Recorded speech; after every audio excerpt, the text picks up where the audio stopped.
Here's a question. What are asexual issues?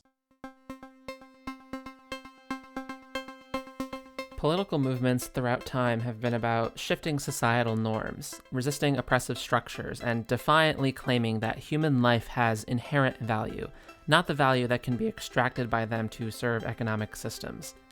The LGBTQ movement in particular has meant a lot of things to a lot of different people, whether it's about fighting to not have to live in the shadows of society, or just about wanting to love who you want to love.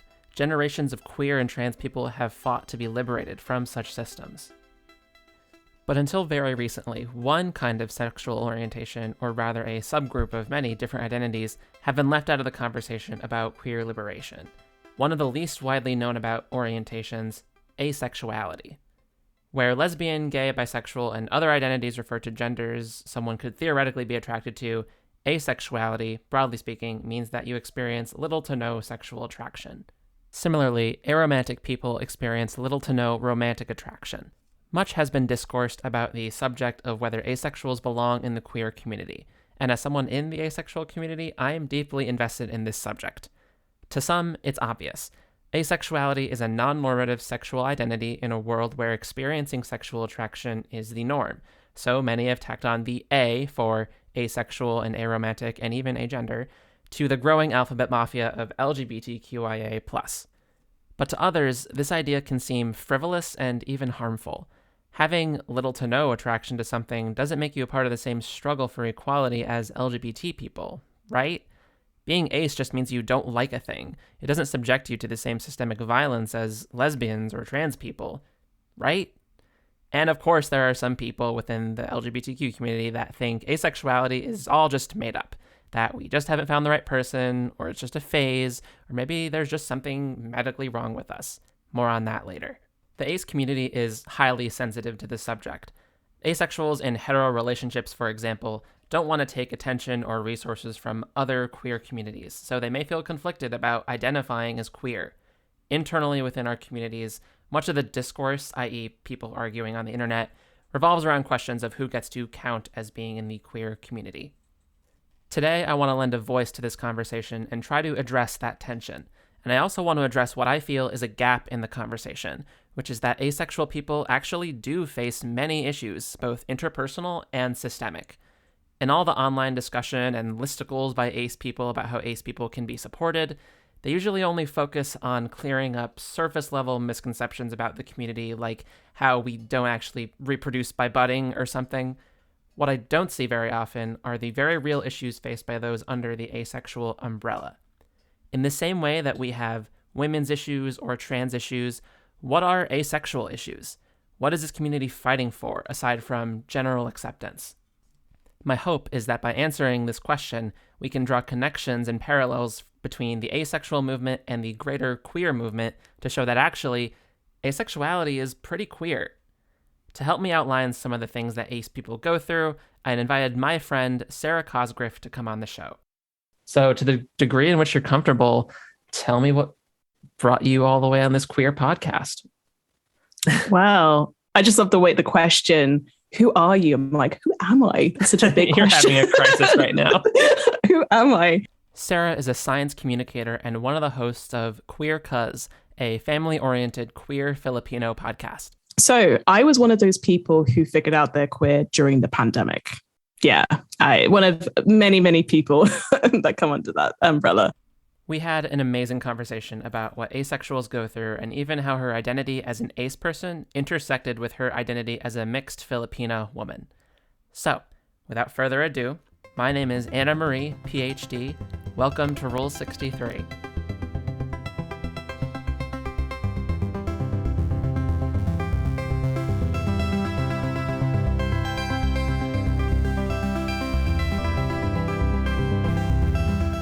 This episode has content notices for mentions of sex and kink, as well as homophobia, misogyny, and acephobia, particularly a conversation about conversion therapy from about minute 35 to about minute 38. There will be a second warning when the time comes.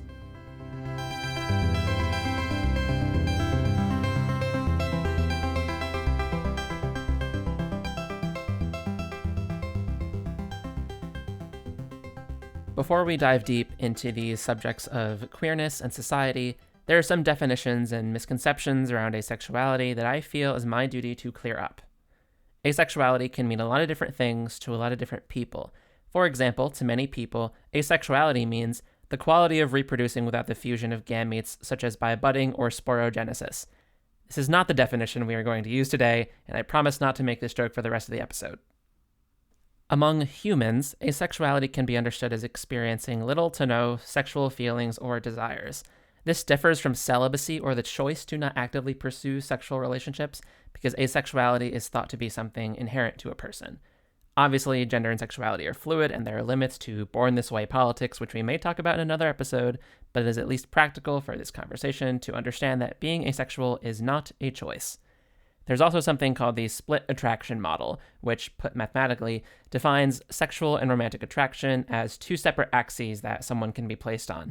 This model of understanding attraction says that you could be, for example, heterosexual and biromantic, experiencing romantic attraction to multiple genders, but only sexual attraction to people of the opposite gender. Alongside being asexual, then, one can also be aromantic, which similarly means that one experiences little to no romantic attraction. This does not make someone broken or a heartless monster. It is a totally valid romantic identity that deserves just as much attention as asexuality. So on top of being both asexual and aromantic, you could also be asexual without being aromantic, or aromantic without being asexual. Lots of options here. So I also I helped create and I moderate an ACES and STEM Discord. And that's been one of the ways in which I've met a broad range of different people from all over the world. And that's being in that community and them sharing their experiences. I think is what's really good is that you can have an ace who has a very different experience. You can have the same labels and have very different experiences. And that's completely fine. And I think that's a really wonderful thing. There's also a general understanding among the ace community that experiencing sexual or romantic attraction or not isn't a binary either, that there's a spectrum of experiences from total asexuality, no desire whatever, radio silence, no signal detected, to being allosexual or experiencing sexual attraction as most people do.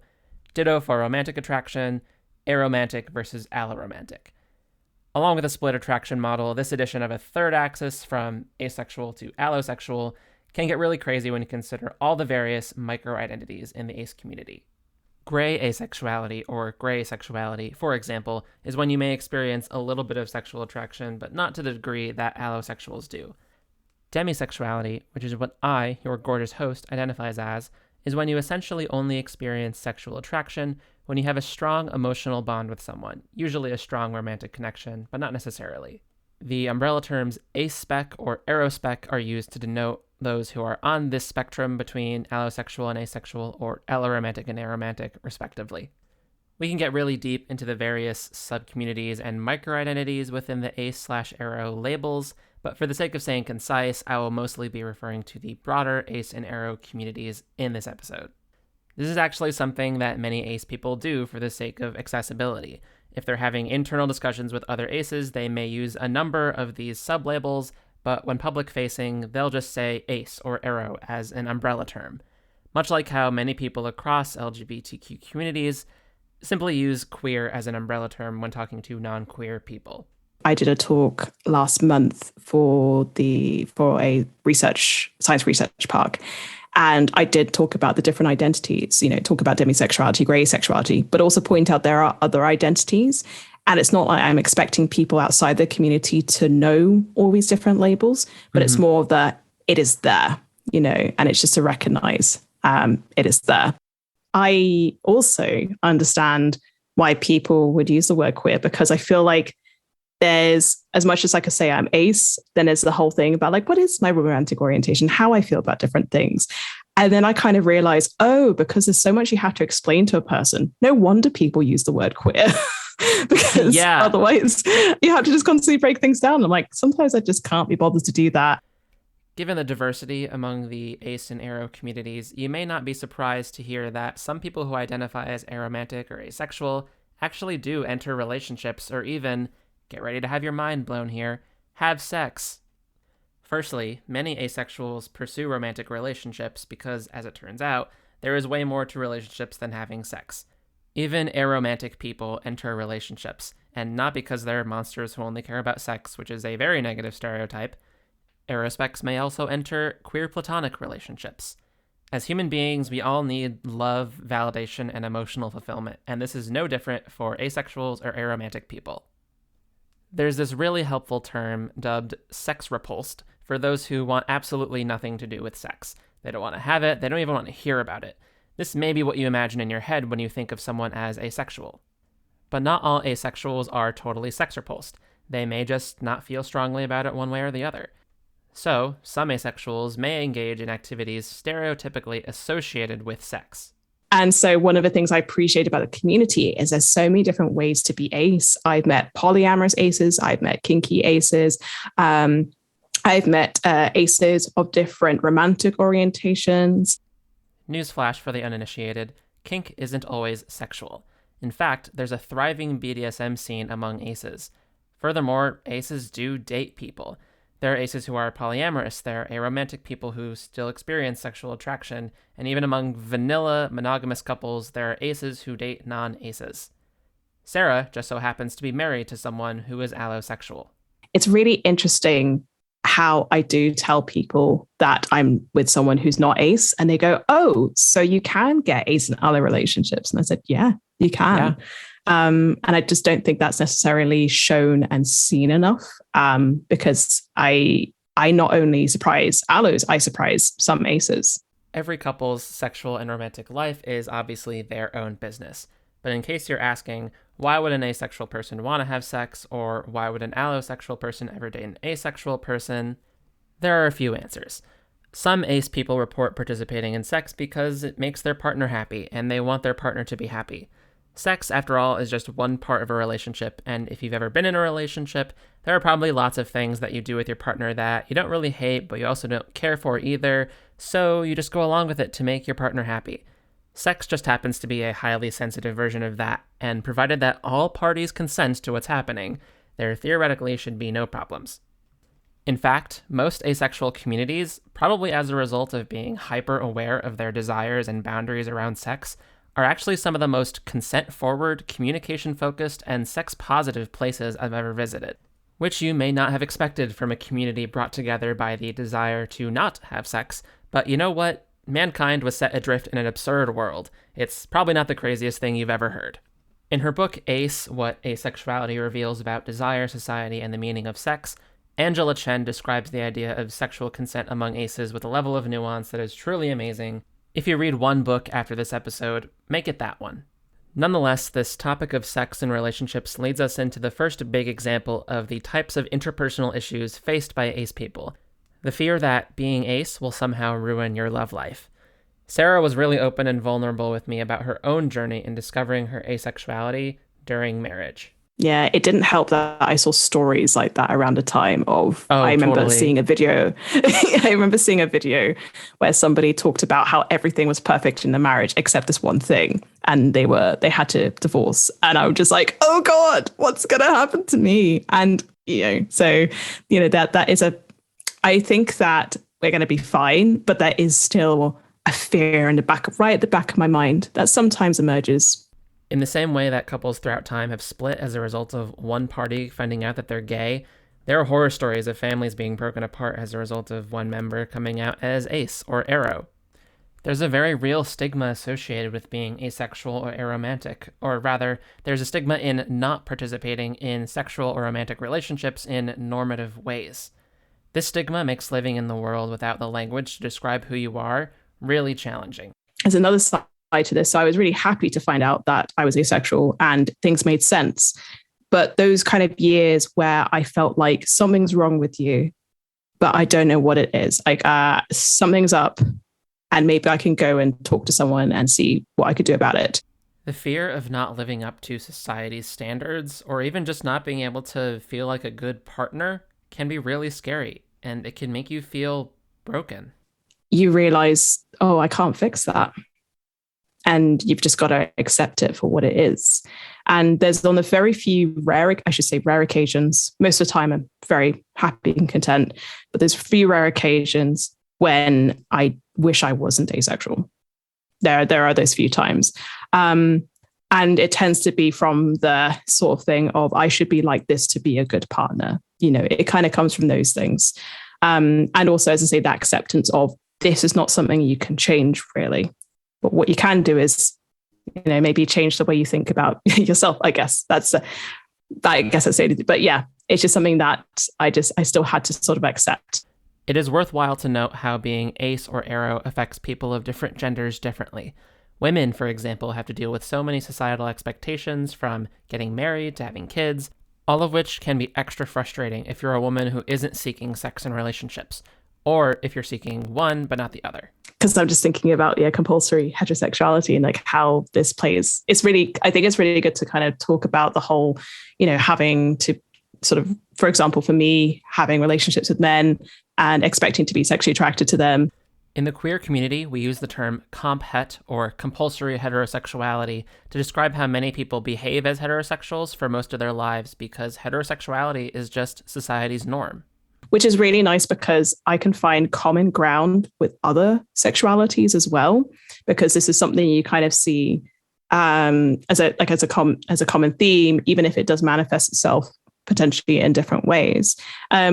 But yeah, in terms of how I feel as a partner, I feel like I have to be a certain way. I also think about the behaviors I had as, let's say, an 18-year-old, and how much that was very comp-het, as in I needed a boyfriend. I needed to do certain things to please men. Just like most queer communities, asexual communities are having conversations about comp-het. In fact, Christina Gupta and other scholars have expanded this concept with compulsory sexuality to talk more broadly about the ways that all people, queer people and non-queer people, are expected to engage in sexual behavior. This is one of the challenges for me when I was trying to figure out if I'm ace or not is, well, look at these past behaviors. That doesn't sound very ace to me, but I'm thinking, was I doing that because I wanted to? Or was it comp-het or something else? It kind of gets you thinking. When it comes to non-normative sexual experiences, it's hard for many women to decouple their felt experience of gender and sexuality from society's expectations of them. Women, and more broadly, people who are socialized to be feminine but may not identify as women, are shamed for being sexual and are shamed for not being sexual enough, which makes navigating your asexual identity that much harder. There's very much the cultural expectation of you'll be attracted to your partner, you will marry them, and you will have kids for them. That kind of line of thinking. But at the same time, if you talk to people about being asexual as a woman, it's also the kind of thing of, well, isn't that just normal for women? Which can be really damaging in a lot of different ways, right? So it's the whole thing of, well, then women can't be sexual and they get shamed for being sexual, but at the same time, they get sexualized by society. But then also for me, it took me a long time to realize that I was ace because of that as well as not having the language, So yeah. Yeah, absolutely. Like I describe demisexuality to people and it's like, oh, well, I'm only sexually attracted to people if I have like a strong emotional connection to someone. And they're like, that's just being a woman. Welcome to womanhood. And I'm like, no, it's different. But like, is it? And it's not just women who are affected by this expectation of sexual arousal and activity. On the other side of the coin, men have enormous pressure put on them to be sexual, which makes coming out as asexual or even coming to terms with one's own sexuality even harder. One thing I remember seeing from a survey somewhere, actually, when we talk about gender, is that I think in the survey, was it that 60% of the survey were women, 30% were non-binary, or I should say under the non-binary umbrella, and then I think only 10% were men. And it's not so much that there are less men who are ace, it's more about identifying as ace. So I do see that although the community is diverse, I still see that there are probably still barriers there because of society sort of expectations and stereotypes of men, to just give one example. We often forget that men have unreasonable societal expectations set upon them too. Patriarchy goes both ways. The expectations set upon women have measurably worse consequences, sure, but that doesn't mean men don't feel alienation from their peers when who they're supposed to be or what they've been promised by society doesn't match up to who or what they are. If I could get personal for a sec, I lived as a cisgender heterosexual man for several years, and I'm not gonna lie, I had a lot of privilege during those days. But I also didn't have a lot of interest in sex or relationships, and as a result, felt broken for so much of that time. As a heterosexual man, I was supposed to aspire towards sex, the supposed greatest possible human experience, and I just kind of felt ambivalent. Like, sounds cool, I guess, but this chemical engineering stuff sounds pretty interesting, and video games are pretty lit, so I'm gonna stick to those. I didn't have the language to describe my lack of attraction to people. And again, I fully admit that non-men have it worse in many regards. Single men are seen as career-driven and studious, while single non-men are seen as undesirable hags and loners, usually with some implication of a biological clock ticking down. But that didn't stop me from thinking that something was wrong with me whenever my other male friends would talk about their sexual interests. And then, in the fall of 2017, I started my transition into a transgender woman. Yay! Which was undeniably one of the most liberating experiences of my life. Things were starting to come together for me, and I was the happiest I'd ever been in my body. But there was still something off. There were many times where I was in hypersexual queer spaces, and I felt just as alienated and broken as before my transition talking to men. It was a year after I started my transition in the fall of 2018 that I discovered the word demisexual, and it rang so true to my experience. When it came to sexual attraction, I had radio silence when it came to basically everybody on the planet, unless it was someone that I was crushing on or someone who I had a deep connection to. When I found that label, demisexual, I felt whole, and now I have more pride in my queer identity than ever before. I still describe coming out to myself as ace as being just as, if not more, revelatory and liberating as coming out as transgender. And I'm not the only one for whom coming out as ace was an integral part of their journey into queerness.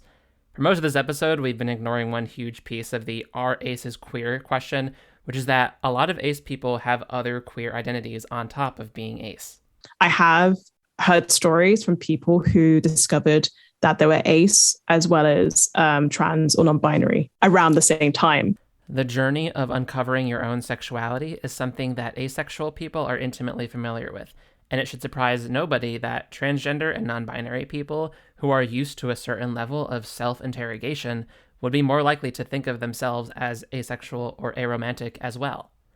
To foster this sense of discovery, it's important that certain queer spaces are open to those who are figuring themselves out, which is exactly what Sarah tries to accomplish in her outreach and activism.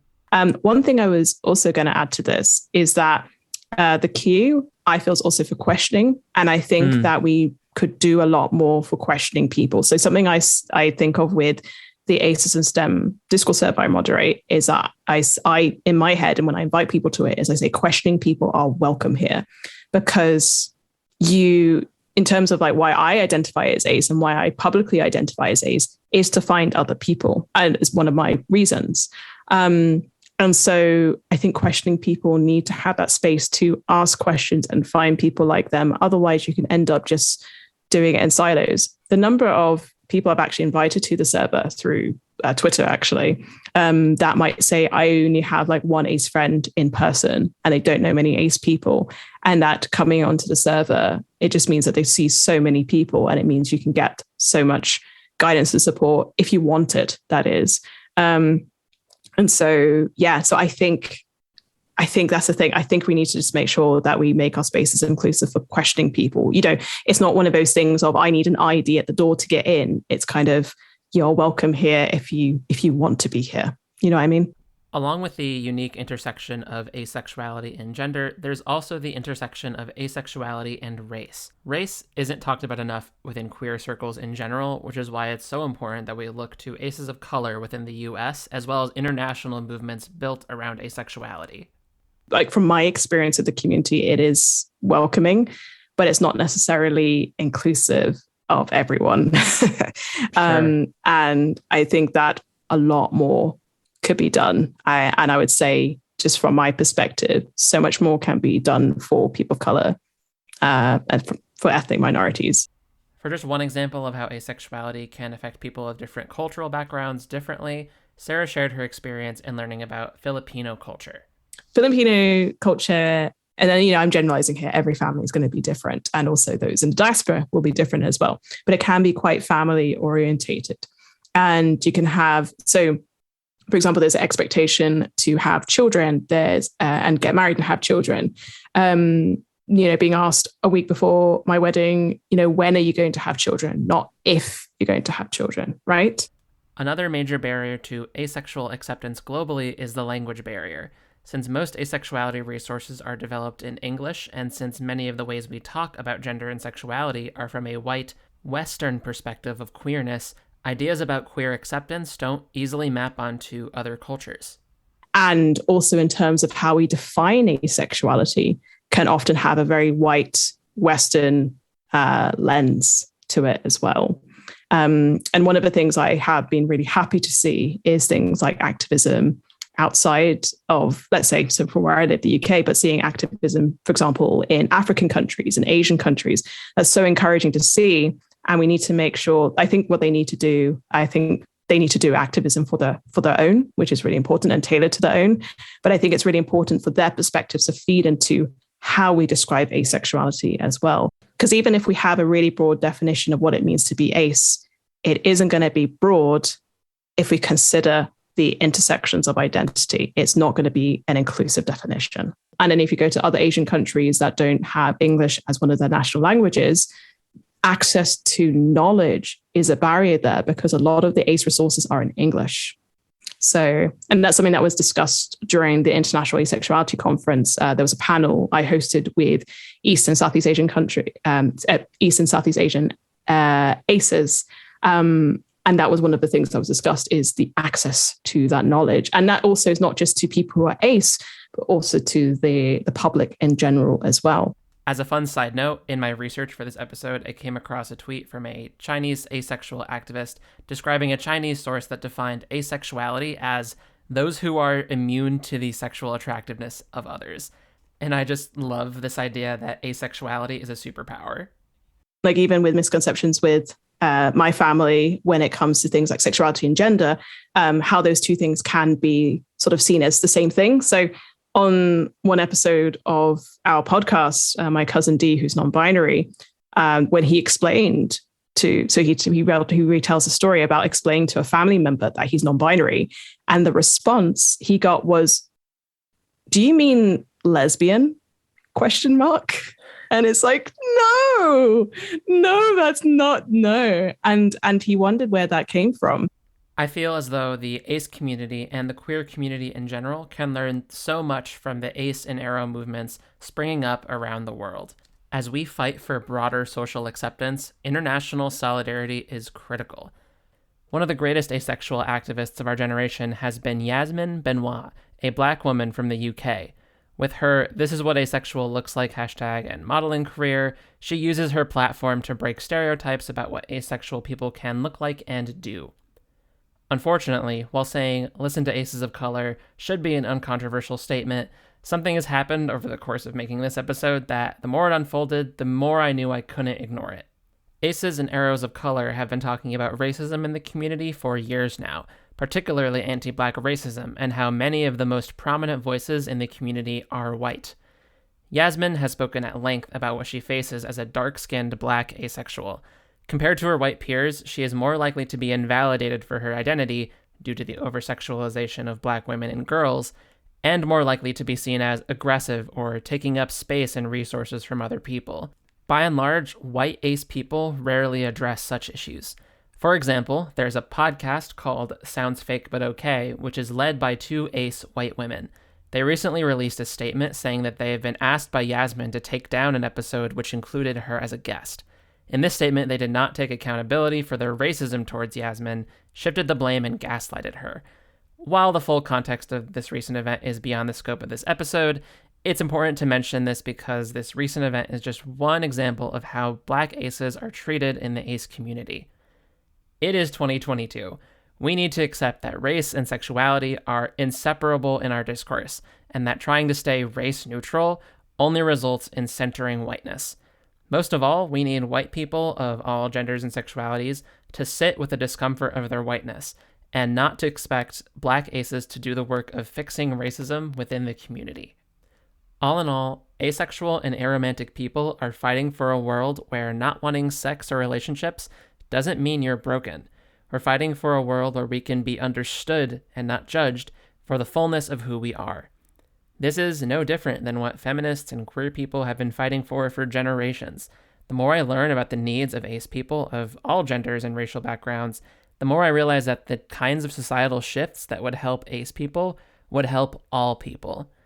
I'm of the personal opinion that we cannot and should not ignore the radical potential of asexuals and aromantics. Our society is built on the economic and sexual subjugation of women and people of color. Asexuals inherently resist the idea that women's bodies are vessels for creating more babies, and that our only role as a species is to reproduce and to labor. Asexuality implies that we can imagine full lives outside of traditional patriarchal power structures. And when we come back from an ad break, we are going to talk about some of those power structures, because aside from broader societal acceptance, there are also plenty of policy goals that would help asexuals achieve political equality. Policy goals which aren't nearly talked about enough. We'll be right back with more Rule 63.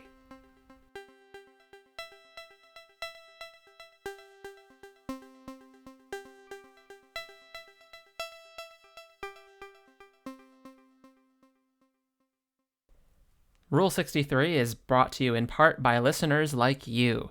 If you like what you're hearing and you want to hear even more sweet, sweet content from me, Anna Marie, and my co-producer Danny, then you can give us just a couple dollars a month to get access to bonus content.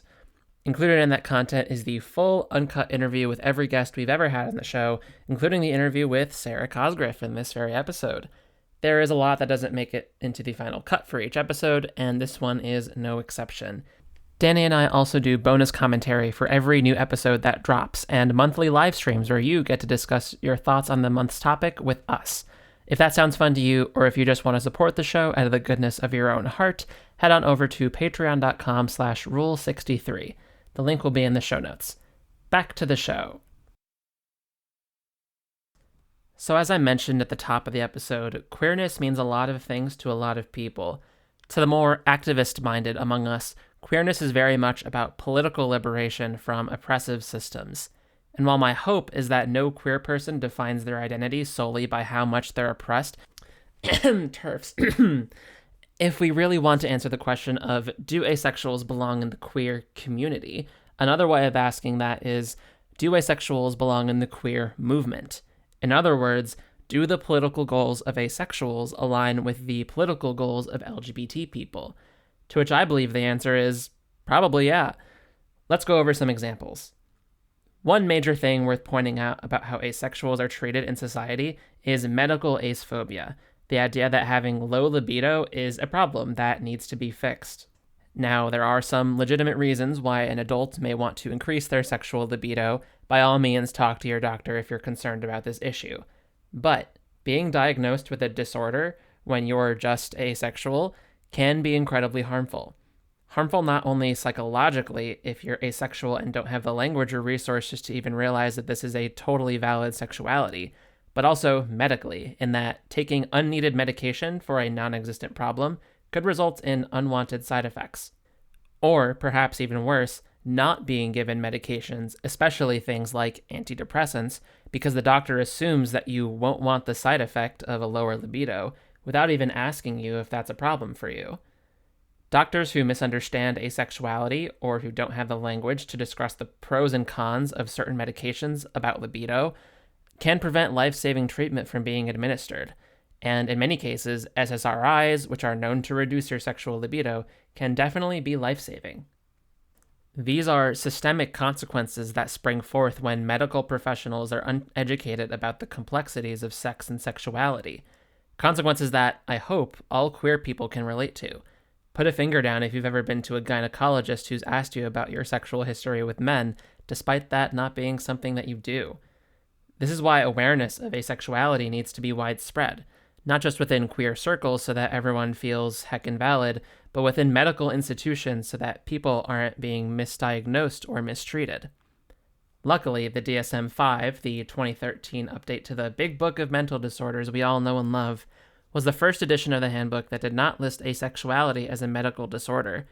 This is awesome, but 2013 wasn't all that long ago, and many doctors still need to catch up with the science for the reasons I just listed.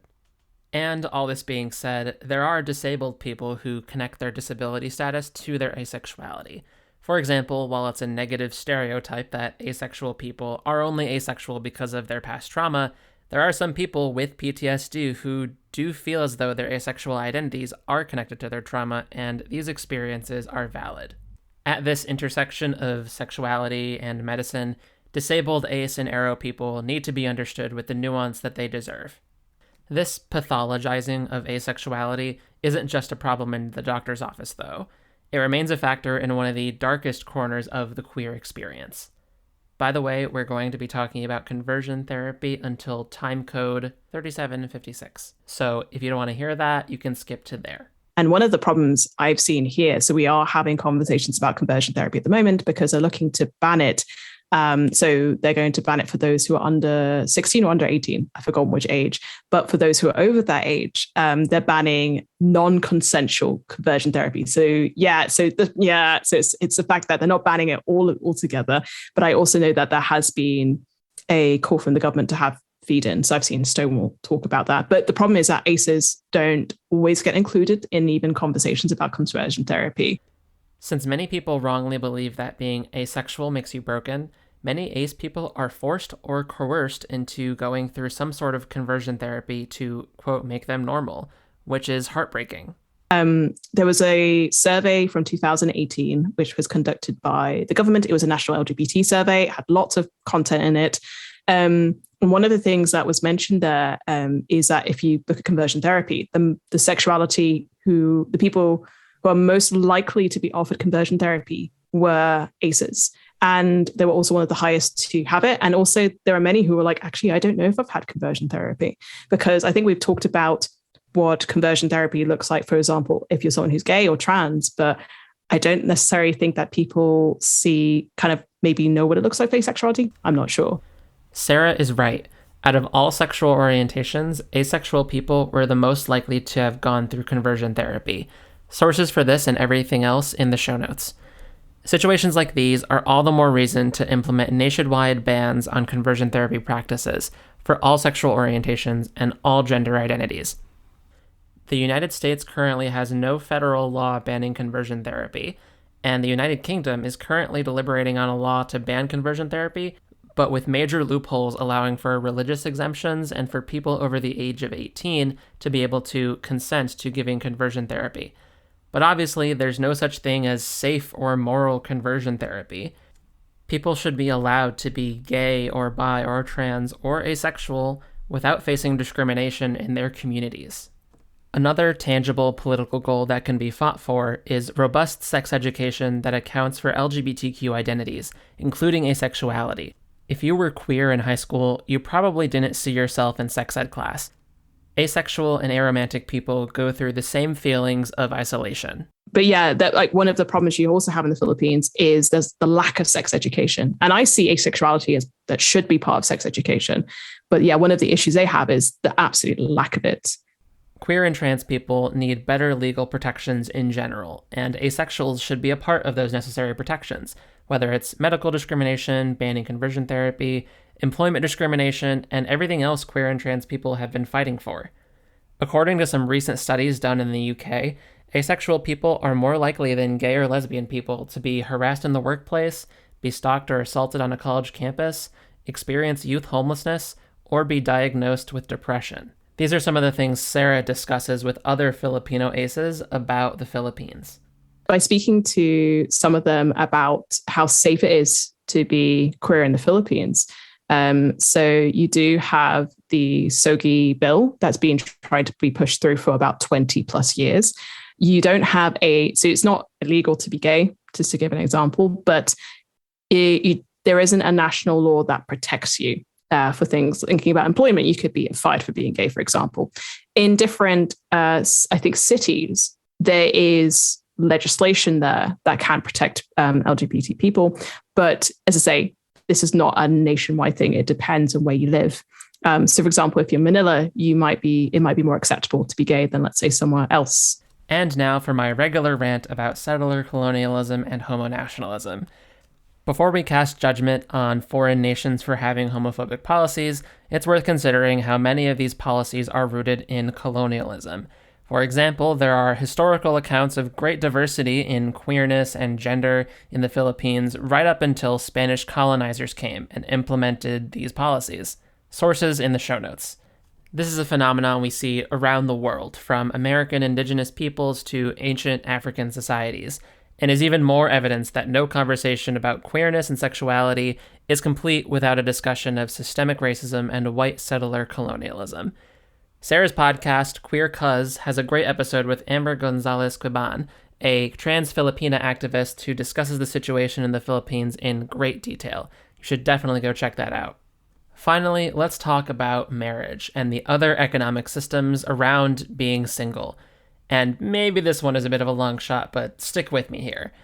For one thing, there are still places in this world where marriages can even be voided if they're not consummated after the wedding ceremony. Such an archaic law could quite easily be changed to the benefit of, I think, everyone. But the problem with marriage rights goes deeper than that. Our economic systems are based around the idea that we will partner up and share resources. But the systems, as they're currently written, don't account for non-monogamy very well. And by non-monogamy, I am talking about polyamory as well as being aromantic. Asexual and aromantic people may not want to get monogamously married because they don't experience the forms of attraction that would usually lead people to engage in such a union. But getting married to someone, at least in my country, entitles you to a lot of life benefits, such as a lower tax burden, shared medical expenses, or even state citizenship. An article for The Atlantic calculated that, on average, the cost of being a single woman can be upwards of $1 million over your lifetime when considering healthcare costs, income taxes, housing, and more, and how there are more than 1,000 U.S. laws which provide overt legal or financial benefits to married couples. Not to mention how the economic burden of being single intersects with race, ethnicity, disability, and other socioeconomic statuses. It's something really subtle that often goes under the radar when we talk about economic policy, but these tax incentives are essentially the government holding money over our noses and telling us how to live our lives.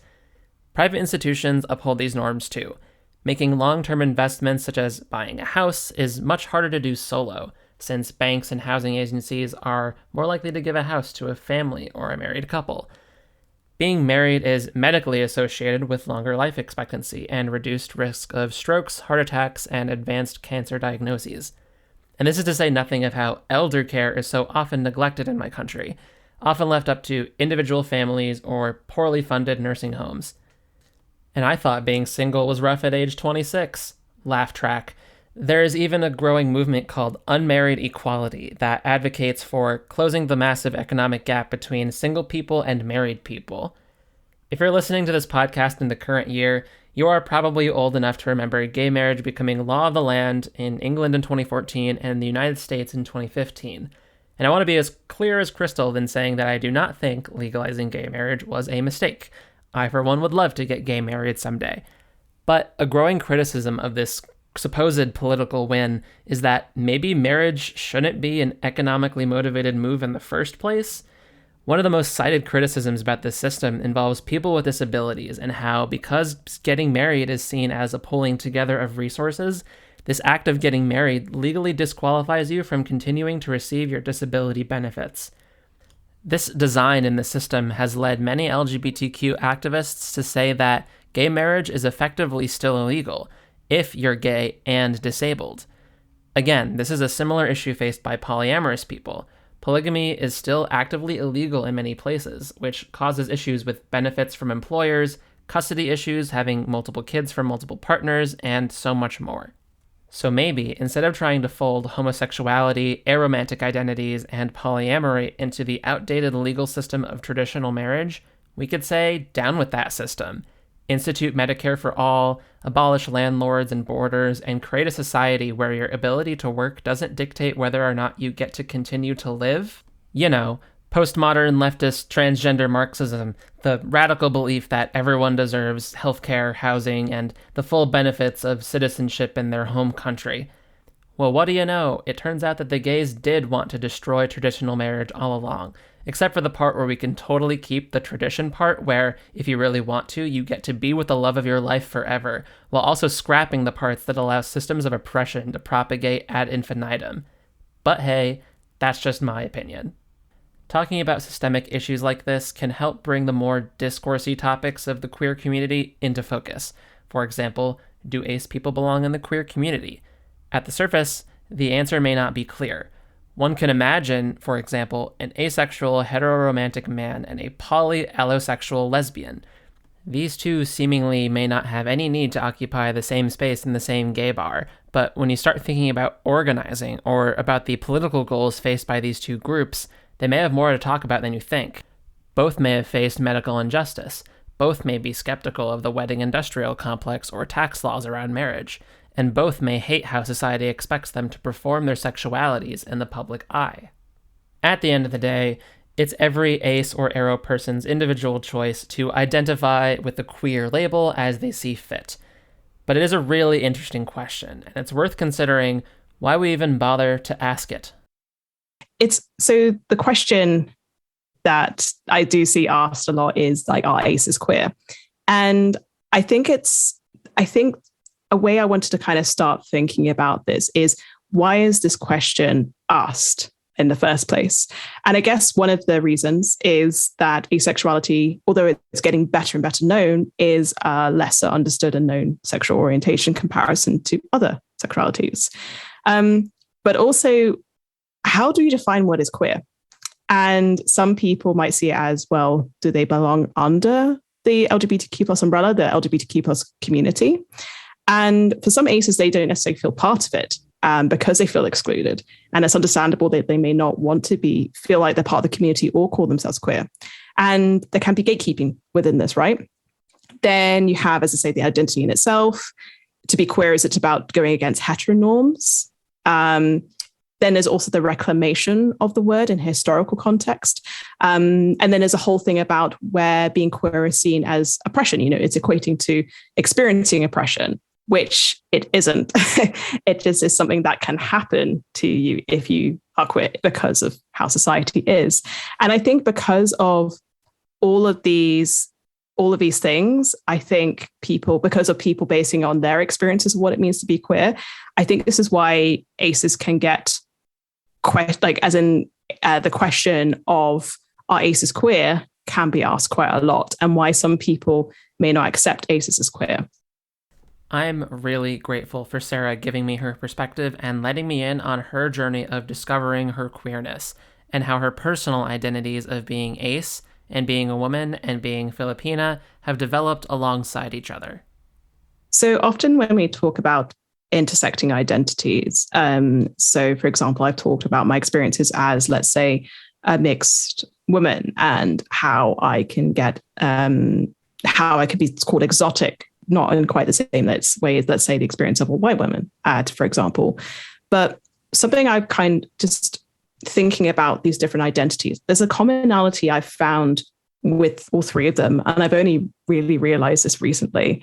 And it is shame. It can be guilt. It could be imposter syndrome and not feeling enough. And I can't figure out if that's just me as a person and this is how it's manifesting in my identities, or is it because my identities are making me feel this way, or it's a bit of both. The likelihood is probably a bit of both. I'm also, on top of this, an anxious person. And I've only really realized over the pandemic, thanks pandemic, for teaching me so much more about me. If we're being honest, isn't feeling imposter syndrome about being queer the most queer thing of all? Sarah found a lot of parallels between her self-discovery as an ace person and her self-discovery as a mixed Filipino woman, which led to a lot of complicated feelings for her. Yeah, and this is why it's interesting to kind of look at all these three identities. I'm like, I felt bad about all of these three. And that's such a shame to feel bad in those ways. And the thing is, I understand why I have. And it's interesting, like how being accepting of being a woman, me accepting being ace, those are things that I seem to be able to do so much easier than being accepting of my racial identity. And that's something that I'm really glad I figured out. But as you said, I'm a person, I'm a growing person, and I'm going to be changing. To me, queerness is about interrogating societal norms and systems of violence, but more importantly, it's about finding joy and contentment in yourself in spite of these systems, and about finding community with others who have felt the same thing. If you're thinking about compulsory sexuality, imposter syndrome, gender, and how all these things intersect with race, ethnicity, capitalism, colonialism, you are very much doing queerness. I hope that this episode can be a jumping off point for deeper conversations about asexuality and aromantic identities. We are more than a niche subcategory of a subcategory of people. We are our own thriving and growing community of amazing and diverse people. Our concerns deserve to be heard and treated with nuance and understanding. And maybe, if all the queer subcommunities can work together, we can fight for true liberation. Because this, and you can't tell, but I'm gesturing vaguely at everything around me, isn't working for us.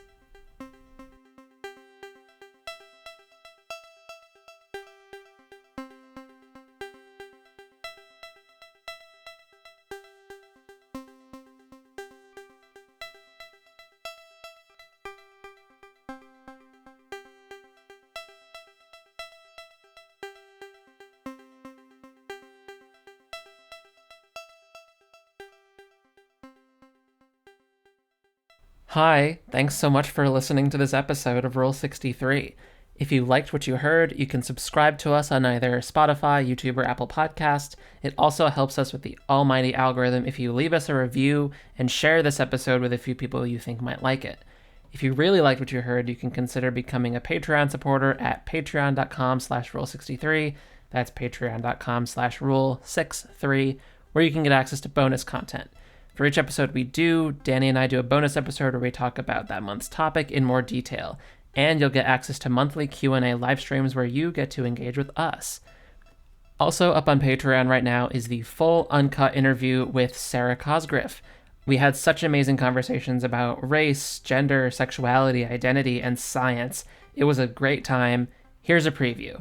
It's been so wonderful to learn actually more about my culture through Filipino aces, actually, and to share things. So, for example, recently I was saying to them, I would like to make a parol, which is a star lantern that you tend to hang outside the home in the Philippines during the Christmas season. And the Christmas season also starts in September. So when people say like putting up decorations in November so early, like, you haven't seen Filipinos do Christmas. They start in September. That's when the Christmas season starts. That's funny. And whereas I don't know if that would fly very well in my home.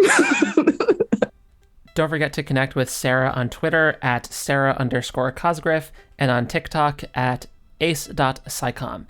All of her info is in the show notes, along with the references for today's episode. And if you want to be part of the Aces in STEM or Filipino Aces Discord servers, I'm sure she would be happy to send you an invite. Okay, that is all for now. I will see you all next month for the next episode of Rule 63, where we're going to be talking to my friend Demi Alexander Nicholas, a Black transgender sports journalist, about trans women in sports. It is going to be a good one. Alrighty then. Bye!